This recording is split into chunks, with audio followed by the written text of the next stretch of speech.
warahmatullahi wabarakatuh. Perkenalkan, kami dari kelompok 4 dengan saya Rifko Satrio Rahmadani dengan NIM 231344057. Dan saya India Durhani dengan NIM 23134446. Dengan saya Susi Susilawati dengan NIM 2313444061. Dan saya Sandra Aulia dengan NIM 2313444059. Dan saya Muhammad Rizky Saputra dengan NIM 231344055. Di sini kami akan memaparkan dan mencoba mengenai medan listrik dan medan magnet. Selamat menyaksikan. Materi elektromagnetika dasar kita kali ini akan membahas salah satu besaran dalam kelistrikan, yaitu medan listrik. Ketika mendengar kata medan, pikiran kita pasti akan langsung mengartikannya sebagai suatu area atau daerah. Jadi saat disandingkan dengan kata listrik menjadi medan listrik, maka boleh dong kita mengartikannya dengan area atau daerah listrik. Yap, tentu saja boleh, karena memang maknanya seperti itu. Namun, pengertiannya belum cukup lengkap dan jelas. Untuk mengetahui lebih jauh apa itu medan listrik, silakan simak materi medan listrik berikut ini. Pertama, apa sih yang dimaksud dengan medan listrik? Dalam ilmu kelistrikan, medan listrik adalah daerah di sekitar benda bermuatan listrik yang masih dipengaruhi oleh gaya listrik. Dari definisi tersebut, dua hal yang penting digarisbawahi adalah benda bermuatan listrik dan gaya listrik, sebab keduanya merupakan penyebab timbulnya medan listrik. Lantas, apa itu benda bermuatan listrik? Jadi, benda bermuatan listrik adalah sebuah benda yang mengandung muatan listrik, baik positif maupun negatif. Sementara itu, gaya listrik adalah gaya dihasilkan oleh benda bermuatan listrik, disebut juga dengan gaya Coulomb. Untuk membantu pemahaman kalian, perhatikan gambar berikut ini. Gambar tersebut merupakan ilustrasi dari sebuah benda bermuatan listrik positif yang menghasilkan gaya listrik atau gaya Coulomb, yang digambarkan dengan garis-garis panah. Seluruh area yang dilingkupi oleh garis-garis panah itulah yang disebut dengan medan listrik. Setelah memahami medan listrik, kita melanjutkan pembahasan mengenai bagaimana arus listrik mempengaruhi medan listrik. Nah, ketika arus listrik mengalir melalui sebuah penghantar seperti kawat, kabel, atau bahkan lapisan semikonduktor pada sirkuit elektronik, arus tersebut akan menciptakan medan listrik dan medan magnet di sekitarnya. Fenomena ini merupakan dasar dari hukum elektromagnetika. Selain menjadi dasar hukum elektromagnetika, fenomena ini juga terkait erat dengan prinsip-prinsip lain dalam fisika, seperti hukum Ohm, hukum Kirchhoff, induksi elektromagnetik dalam hukum Faraday, dan lainnya yang terkait. Dengan memahami berbagai konsep tersebut, kita dapat melihat bagaimana arus listrik dan medan listrik saling berkaitan dalam berbagai aspek teori lainnya. Sebelumnya, kita tahu kan bahwa muatan pada suatu benda terdiri dari dua jenis, yaitu positif yang dikenal sebagai proton dan muatan negatif yang dikenal sebagai elektron. Ketika elektron bergerak, gerakan tersebut disebut arus listrik. Nah, arus listrik dapat mengalir melalui bahan yang mudah menghantarkan elektron yang disebut konduktor. Konduktor ini umumnya terbuat dari logam karena sifat yang sangat baik dalam menghantarkan listrik.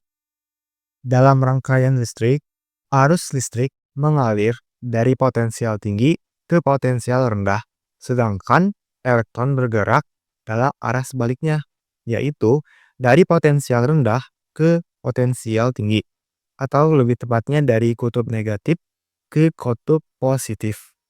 Jika kita analogikan, arus listrik dalam rangkaian dapat diibaratkan seperti aliran air dalam pipa, di mana potensial tinggi ke tempat air keluar dan potensial rendah adalah tempat air mengalir masuk.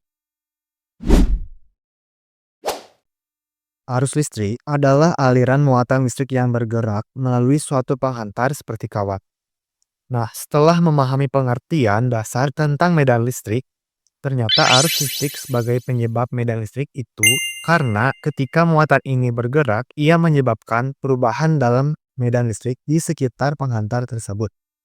Besarnya medan listrik yang dihasilkan bergantung pada besar arus dan sifat dari penghantar itu sendiri. Selain menciptakan perubahan pada medan listrik, arus listrik juga memiliki efek lain yang menarik dan saling berkaitan, yaitu interaksi medan listrik dan magnetik.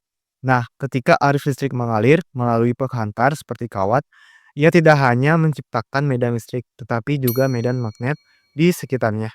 Hukum Maxwell lah yang bisa menjelaskan bagaimana medan listrik dan medan magnet saling berinteraksi. Interaksi ini tidak hanya berhenti pada medan listrik dan medan magnet yang terpisah, tetapi keduanya dapat digabungkan membentuk fenomena yang lebih besar, yaitu medan elektromagnetik. Kombinasi medan listrik dan medan magnet yang dihasilkan oleh arus listrik dikenal sebagai medan elektromagnetik.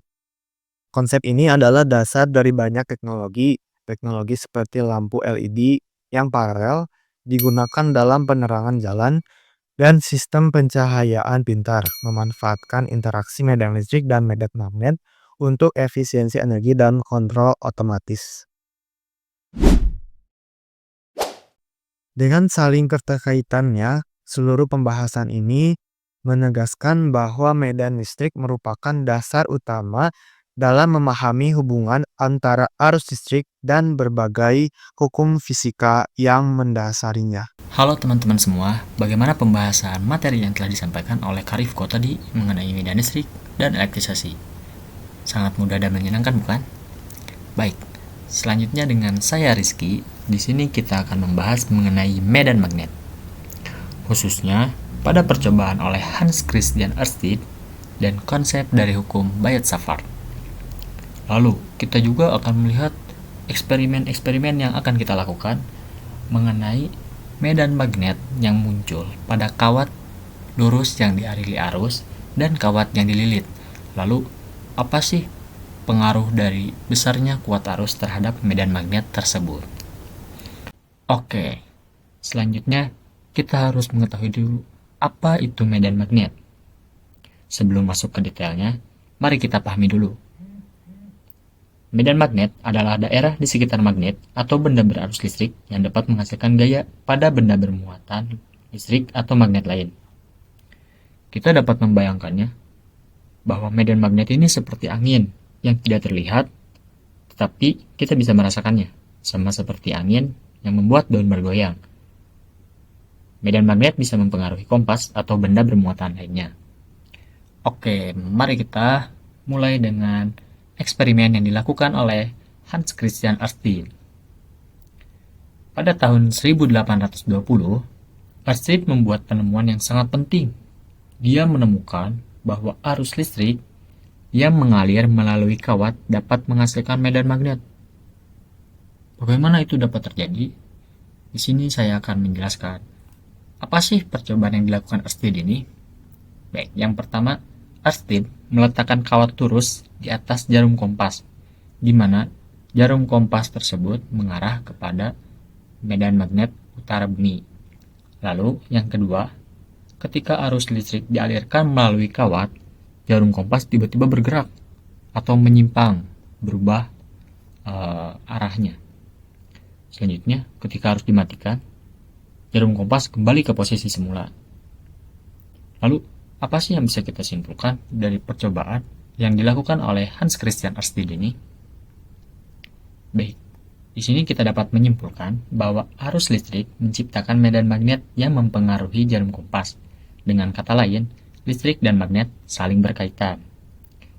Kita dapat menganalogikannya lagi dengan membayangkan bahwa kita semua ini memiliki satu kipas angin yang ketika listriknya dinyalakan atau kipas anginnya dinyalakan, kipas akan mulai berputar dan menghasilkan angin, yang mana angin ini kita ibaratkan seperti medan magnet. Lalu, ketika listriknya dimatikan, maka anginnya juga hilang.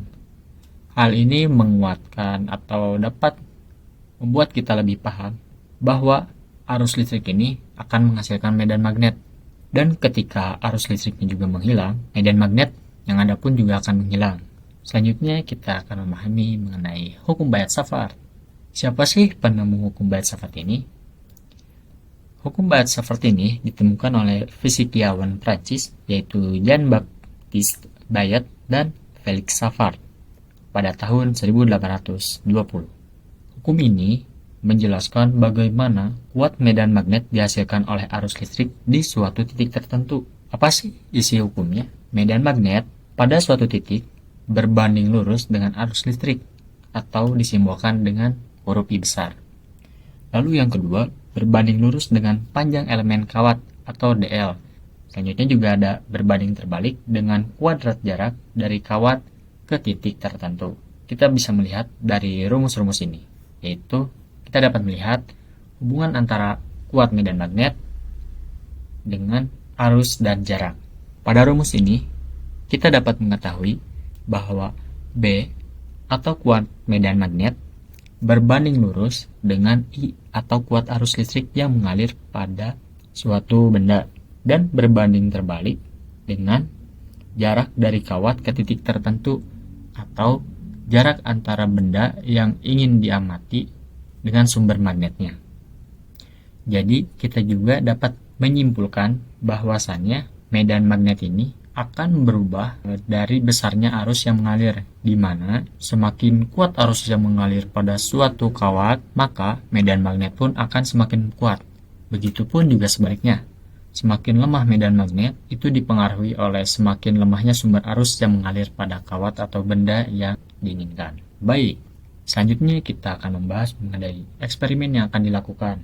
Yang pertama, yaitu medan magnet di sekitar kawat lurus yang dialiri arus. Ketika suatu arus mengalir di kawat lurus, medan magnet akan terbentuk di sekeliling kawat dalam bentuk lingkaran konsentris. Lalu, arah medan magnet ini bisa kita ketahui dengan kaidah tangan kanan, di mana ibu jari menunjukkan arah arus listrik dan jari-jari lainnya menunjukkan arah medan magnet. Contohnya, kita bisa menganalogikan bahwasannya dengan ketika kita memegang selang air yang mengalir, lalu kita lilitkan di tangan kanan kita, air yang berputar atau mengalir mengikuti selang itu mirip dengan medan magnet di sekitar kawat. Baik, selanjutnya kita akan membahas mengenai medan magnet yang timbul dari kawat yang dialiri arus juga, tetapi kawat tersebut dililit atau solenoida. Ketika kawat dililit membentuk solenoida atau spiral, medan magnet yang dihasilkan akan jauh lebih kuat dan terarah dibandingkan medan magnet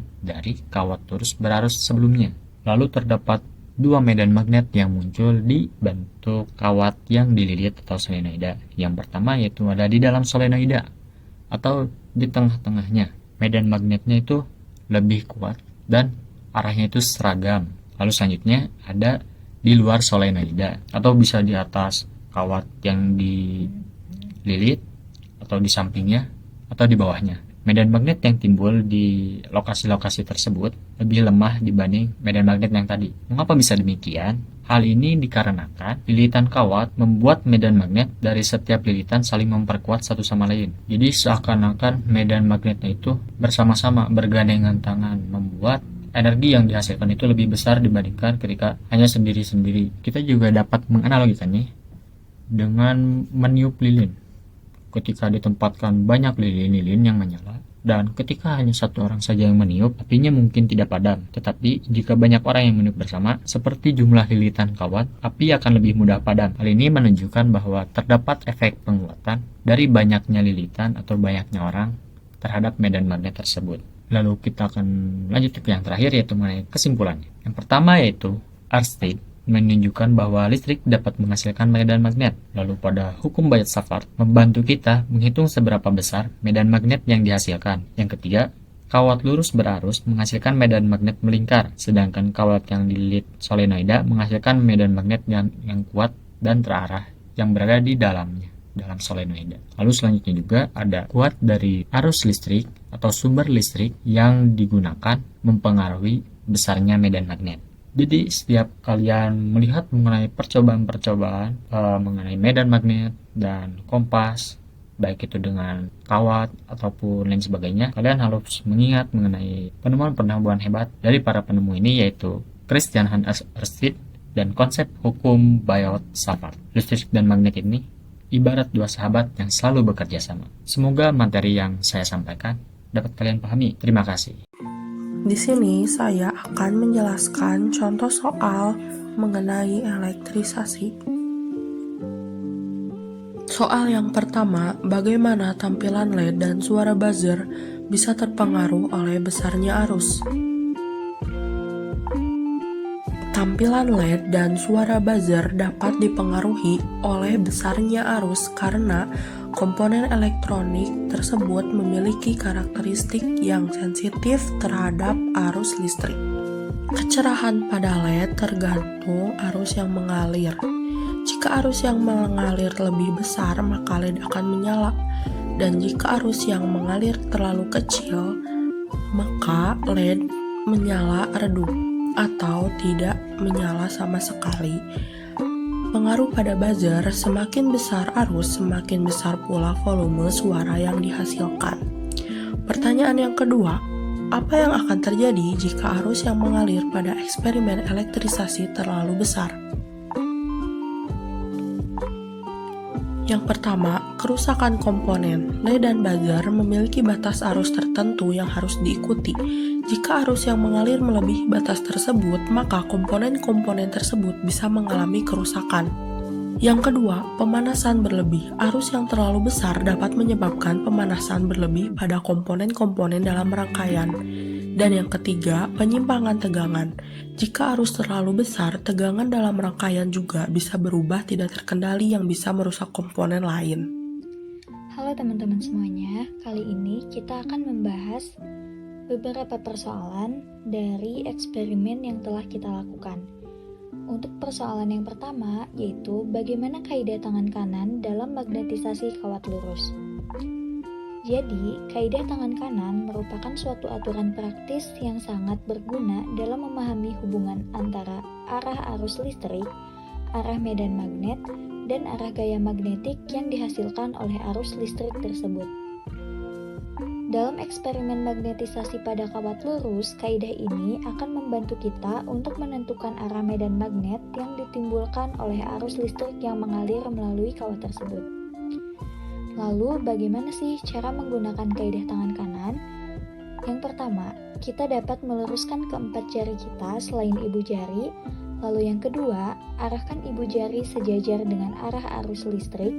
Lalu yang ketiga, lingkarkan keempat jari mengelilingi kawat. Lalu yang keempat jari yang telah melingkar menunjukkan arah garis-garis gaya magnet. Jadi dapat diartikan juga bahwa ibu jari kita menunjukkan arah arus listrik atau disebut I, dan juga keempat jari lainnya menunjukkan arah medan magnet yang disebut B. Jadi dapat disimpulkan bahwa kaidah tangan kanan adalah alat yang sangat berguna dalam mempelajari fenomena magnetisasi pada kawat lurus. Dengan memahami dan menerapkan kaidah ini, kita dapat dengan mudah menentukan arah medan magnet yang dihasilkan oleh arus listrik dan menganalisis berbagai fenomena terkait elektromagnetisme. Lalu, persoalan yang kedua, apa sih pengaruh penempatan kompas terhadap arah medan magnet? Jadi, penempatan kompas sangat berpengaruh terhadap arah yang ditunjukkan oleh jarum kompas. Hal ini dikarenakan kompas bekerja dengan cara berorientasi sejajar dengan garis-garis gaya magnet di sekitarnya. Oleh karena itu, perubahan posisi kompas akan mengubah garis-garis gaya magnet yang berinteraksi dengan jarum kompas, sehingga arah yang ditunjukkan pun akan berubah. Ada pula beberapa faktor yang mempengaruhi arah jarum kompas akibat penempatannya. Yang pertama, adanya medan magnet lain. Medan magnet lain yaitu medan magnet buatan dan juga medan magnet alam. Contoh dari medan magnet buatan ini seperti perangkat elektronik, kabel listrik, atau magnet permanen di sekitar kompas yang dapat menghasilkan medan magnet yang cukup kuat untuk mengganggu medan magnet bumi. Yang akibatnya jarum kompas akan lebih cenderung menuju ke arah medan magnet buatan daripada ke arah utara magnetik bumi. Lalu ada medan magnet alam, seperti batuan yang mengandung mineral magnetik, seperti magnetik, yang dapat menghasilkan medan magnet lokal yang cukup kuat untuk mempengaruhi arah jarum kompas. Lalu yang kedua ada sudut inklinasi. Jarum kompas tidak selalu sejajar dengan permukaan bumi. Sudut inklinasi adalah sudut yang dibentuk oleh jarum kompas dengan bidang horizontal. Sudut ini bervariasi tergantung pada letak geografis. Perubahan sudut inklinasi akan mempengaruhi arah yang ditunjukkan oleh jarum kompas. Lalu yang ketiga ada sudut deklinasi. Sudut deklinasi adalah sudut antara arah utara magnetik bumi dengan arah utara geografis. Sudut ini juga bervariasi tergantung pada letak geografis. Perubahan sudut deklinasi akan menyebabkan jarum kompas tidak menunjuk tepat ke arah utara geografis. Jadi, setelah mengetahui faktor-faktor yang mempengaruhi arah jarum kompas, kita dapat melakukan beberapa hal, di antaranya untuk mendapatkan hasil pembacaan kompas yang akurat. Contohnya, jauhkan kompas dari benda-benda magnetik. Lalu yang kedua, gunakan kompas yang berkualitas baik. Lalu yang ketiga, kita dapat mengkalibrasi kompas. Jadi, pada kesimpulannya, penempatan kompas sangat penting untuk mendapatkan hasil pembacaan yang akurat. Dengan memahami faktor-faktor yang mempengaruhi arah jarum kompas, kita dapat meminimalisir kesalahan dalam penggunaan kompas dan dapat mendapatkan informasi arah yang lebih tepat.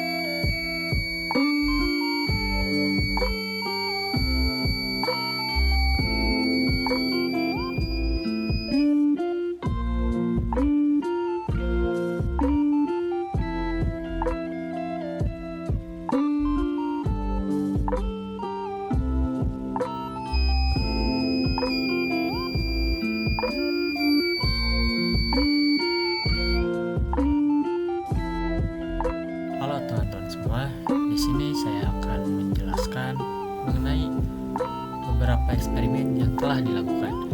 Yang pertama yaitu mengenai medan listrik. Di sini kami melakukan suatu percobaan, yaitu pengaruh dari besarnya arus terhadap kuat medan listrik yang ditemukan dengan cara melihat reaksi dari komponen-komponen, yaitu ada LED dan buzzer, di mana ketika arus yang dibutuhkan cukup, maka LED akan menyala dan buzzer akan berbunyi. Pada percobaan ini, atau pada eksperimen kali ini, terlihat bahwasannya ketika arus sumber sebesar 10 mA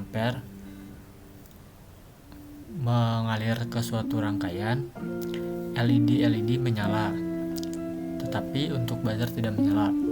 Hal ini dikarenakan kebutuhan dari komponen LED dan buzzer itu berbeda. Lalu ketika arus mencapai 23,9 mA, buzzer mulai berbunyi pelan dan LED pun bercahaya lebih terang. Hal ini menunjukkan bahwasannya kuat arus berpengaruh terhadap medan listrik, di mana arus itu merupakan suatu muatan-muatan yang bergerak. Dengan pergerakan muatan ini diakibatkan oleh suatu medan listrik yang memaksa suatu muatan-muatan tersebut untuk bergerak dalam searah. Sehingga kita dapat melihat bahwa pengaruh dari besarnya arus terhadap medan listrik dengan cara melihat terang gelapnya cahaya LED dan kuat lemahnya bunyi buzzer. Baik, selanjutnya untuk eksperimen berikutnya yaitu mengenai medan magnet atau magnetisasi.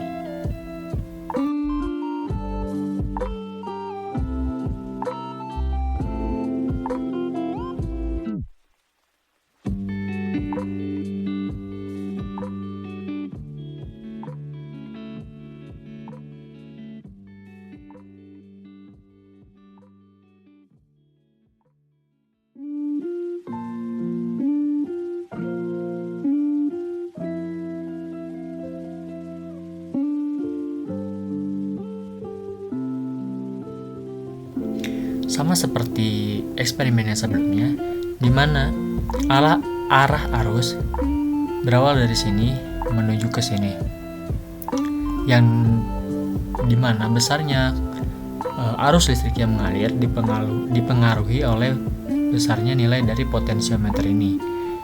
Ketika potensionya semakin besar, maka arus listrik akan semakin kecil. Begitupun sebaliknya, ketika arus listrik semakin besar, maka potensiometer atau nilai dari potensiometer ini akan semakin kecil. Lalu, untuk arah dari medan magnet ini, yaitu karena ini lurus mengikuti kaidah tangan kanan, maka medan magnet akan masuk dari sini dan membuat sebuah lingkaran tertutup atau loop tertutup yang keluar di sebelah sini. Hal ini, jika sesuai dengan teori, maka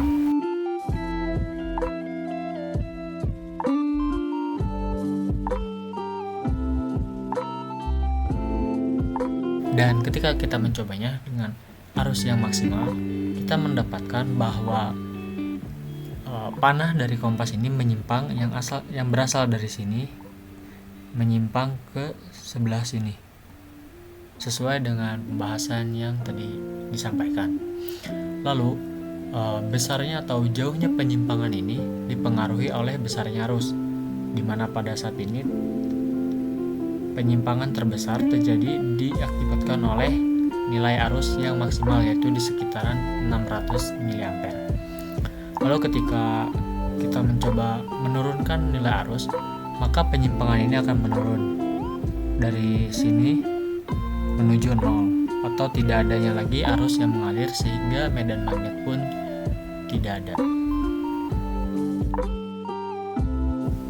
Oke teman-teman, mari kita lanjutkan ke eksperimen yang kedua, yaitu mengenai kuat medan magnet di kawat lurus berarus, yang dimana dipengaruhi oleh besarnya suatu sumber arus listrik yang mengalir.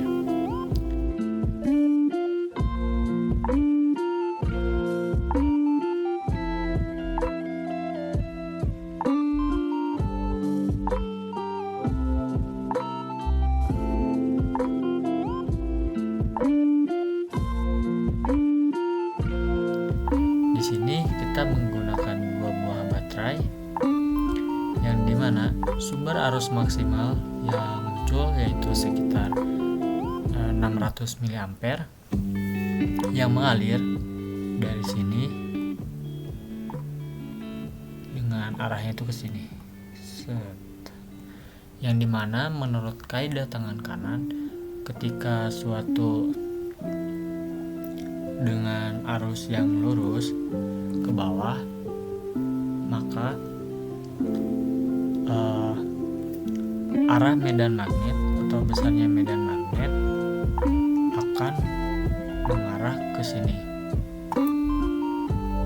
Dari sini masuk dan keluar di sini. Begitupun seterusnya untuk di setiap panjang dari kawat tersebut, sehingga hal ini menyebabkan ketika kompas ditaruh di bawah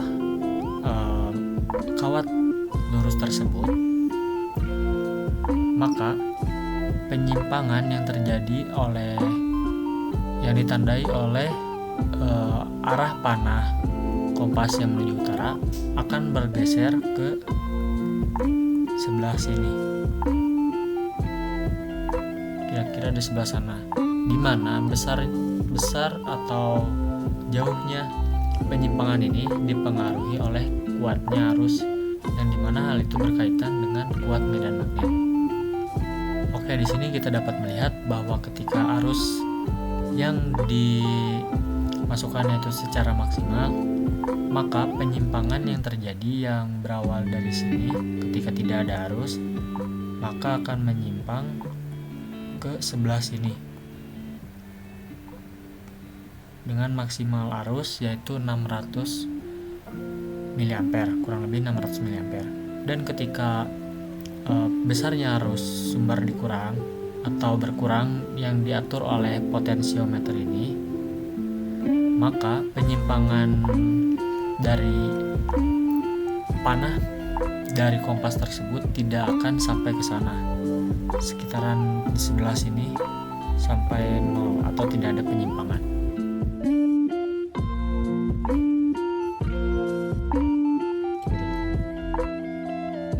Sebelah depan bisa.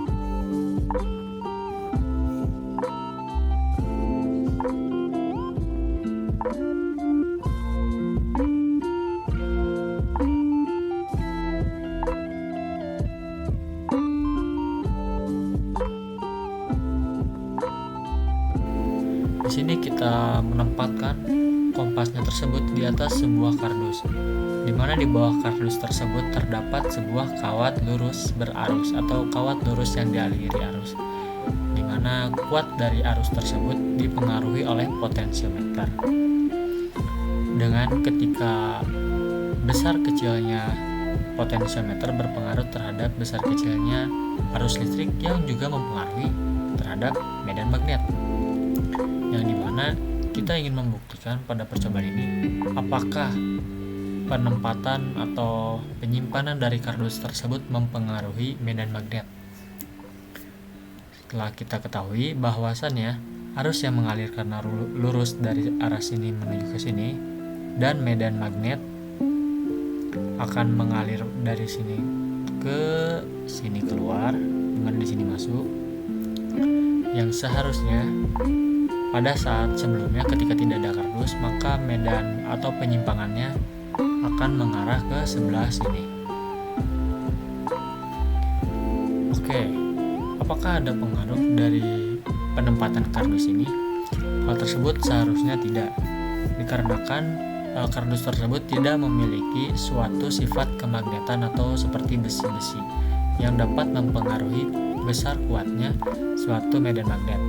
Oleh karena itu, pada percobaan ini, apabila sesuai dengan apa yang kita ketahui, seharusnya besarnya medan magnet atau penyimpangan dari arah jarum kompas ini akan sama dengan percobaan eksperimen yang ketiga, yaitu ketika dialiri arus maksimal akan mengarah pada penyimpangan yang sama. Ini kita dapat melihat bahwasannya ketika dialiri arus yang sama, maka penyimpangan yang terjadi akan sama juga, yaitu dari sini akan menyimpang ke sebelah sini, di mana besarnya atau jauhnya penyimpangan ini dipengaruhi oleh kuat lemahnya arus yang mengalir pada suatu kawat listrik atau kawat lurus tersebut.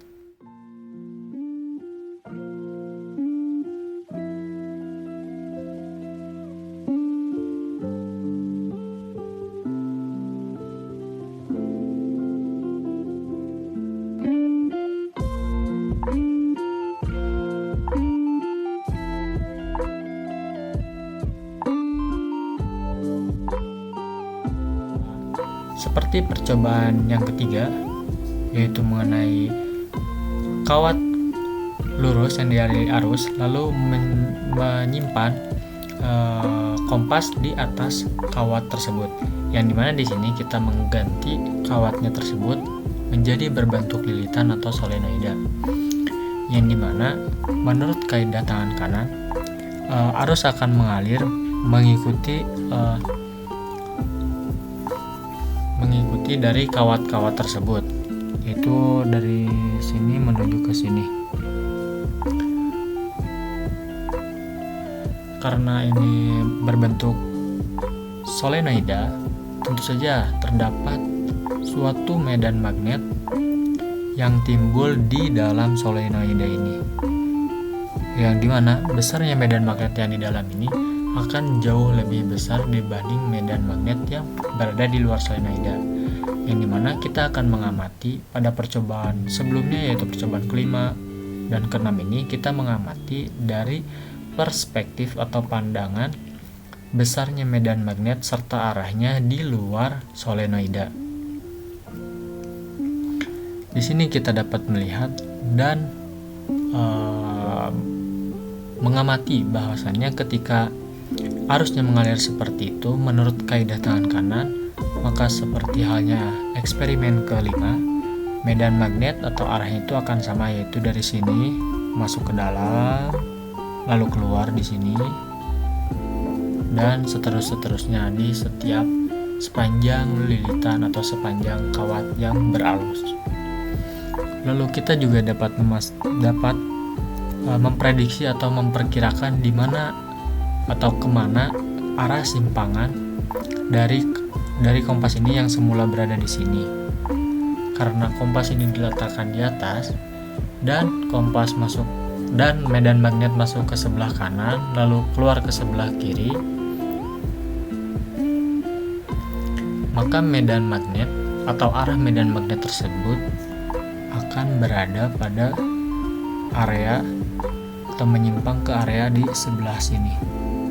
Dengan jauhnya jarak simpangan ini dipengaruhi oleh kuat lemahnya arus yang mengalir.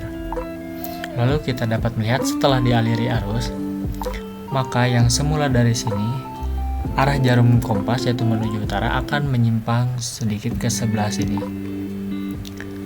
Besarnya simpangan ini atau jarak dari simpangan ini dari titik semula ke titik akhir ini disebabkan oleh besarnya arus yang mengalir pada rangkaian ini atau pada kawat yang mengalir arus, yang dialiri arus, yang dipengaruhi oleh besarnya sumber arus, oleh besarnya nilai potensiometer ini.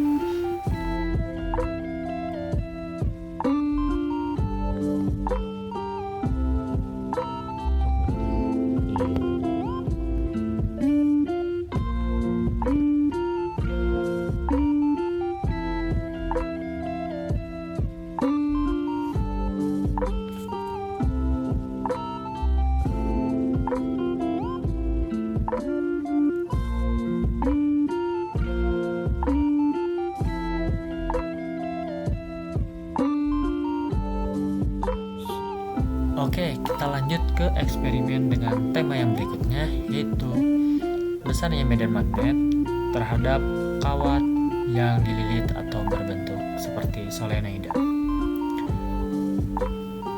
Di sini tidak jauh berbeda untuk arah dari medan listrik atau arah dari arus, dan kita akan menggunakan kaidah tangan kanan yang sama dengan eksperimen-eksperimen sebelumnya, yang dimana pada percobaan ini arus akan mengalir dari sini menuju sini atau dari lilitan-lilitan kawat tersebut.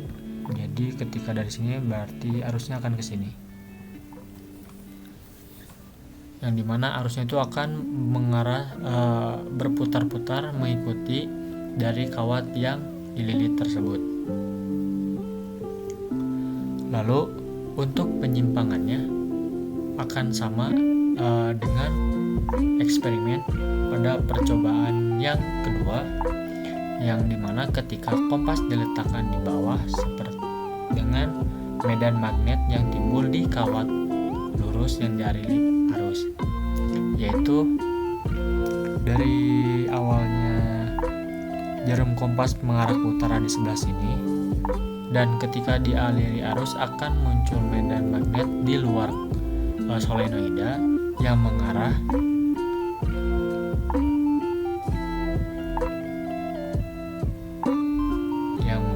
dari sini masuk dan ke sini keluar medan magnetnya, arah medan magnetnya masuk ke dalam dan di sini keluar. Lalu di sini kita dapat melihat atau dapat memprediksi atau memperkirakan bahwasannya penyimpangannya itu akan menuju ke arah sebelah sini. Hal ini dikarenakan oleh penempatan dari kompas tersebut yang berada di bawah kawat yang dililit.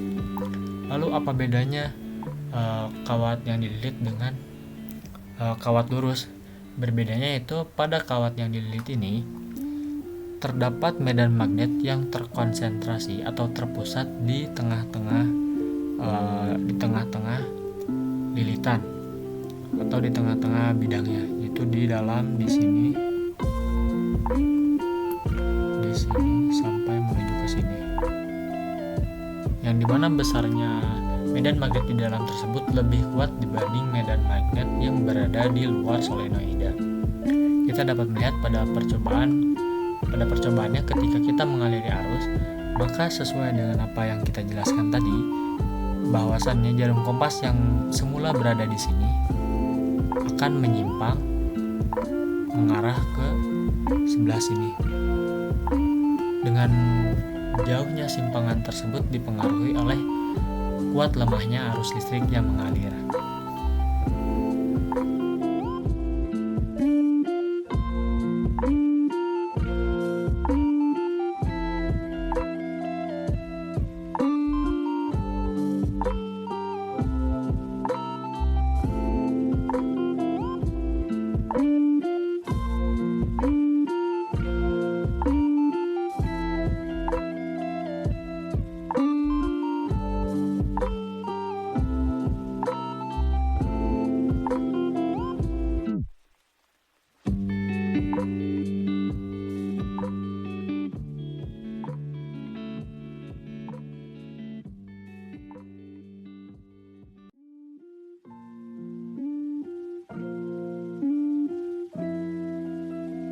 Oke teman-teman, di sini kita akan membahas ke eksperimen yang terakhir, yaitu apa pengaruh dari peletakan kardus ini di bawah kompas dan di atas kawat yang dialiri oleh arus. Seperti yang kita semua ketahui, bahwasannya ketika arus mengalir dari sini ke sini dan menuruti kaidah tangan kanan, maka medan magnet akan timbul atau mengarah seperti percobaan sebelumnya, yaitu dari sini, dari kawatnya sebelah kanan akan masuk ke dalam dan keluar di sebelah kiri, dan begitupun seterusnya untuk setiap panjang dari kawat tersebut dari awal hingga akhir.